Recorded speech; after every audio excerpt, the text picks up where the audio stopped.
What is neuroimaging?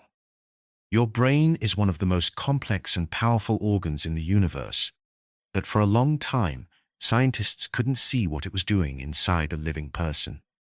Today, they can. The tools that allow scientists to look at the brain are called neuroimaging. Neuroimaging means taking pictures or measurements of the brain to understand how it is built, how it works, and how it can change. You can think of neuroimaging as giving scientists special glasses that let them look inside the brain without opening it. There are different kinds of neuroimaging, and each one has a different job. Let's start with structural neuroimaging. Structural neuroimaging looks at the shape and structure of the brain. It helps scientists see what the brain looks like, its size, its parts, and whether everything is healthy. One common tool is an MRI scan. An MRI takes detailed pictures of the brain, a bit like a very powerful camera. Doctors can use MRI scans to see brain injuries, tumors, or differences in brain development. Psychologists also use them to compare brains, for example, seeing how the brain changes as we grow, or how learning affects brain structure. Structural scans answer questions like, which parts of the brain are there?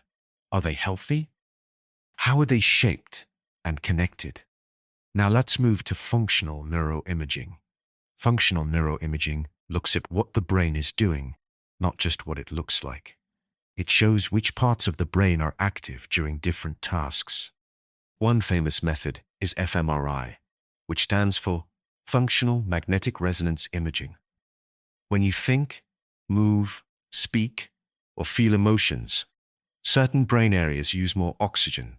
An fMRI scan tracks these changes and shows which brain regions are working harder at that moment.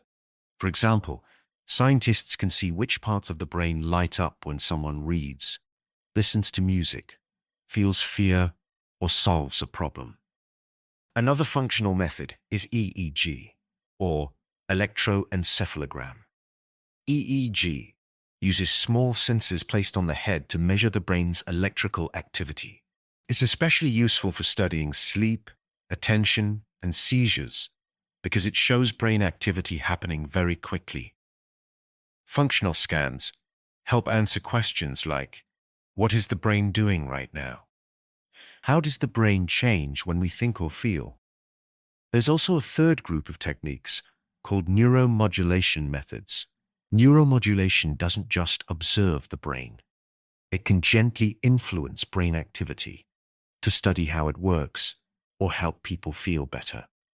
One example is TMS, or transcranial magnetic stimulation. TMS uses magnetic pulses to briefly activate or slow down specific brain areas.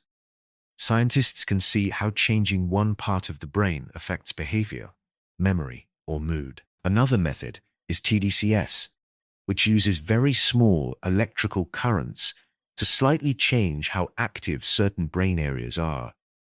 Researchers study how this can help with learning, recovery after injury, or mental health conditions.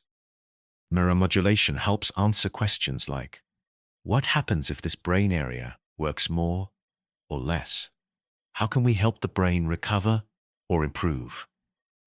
All these neuroimaging methods are used carefully and safely.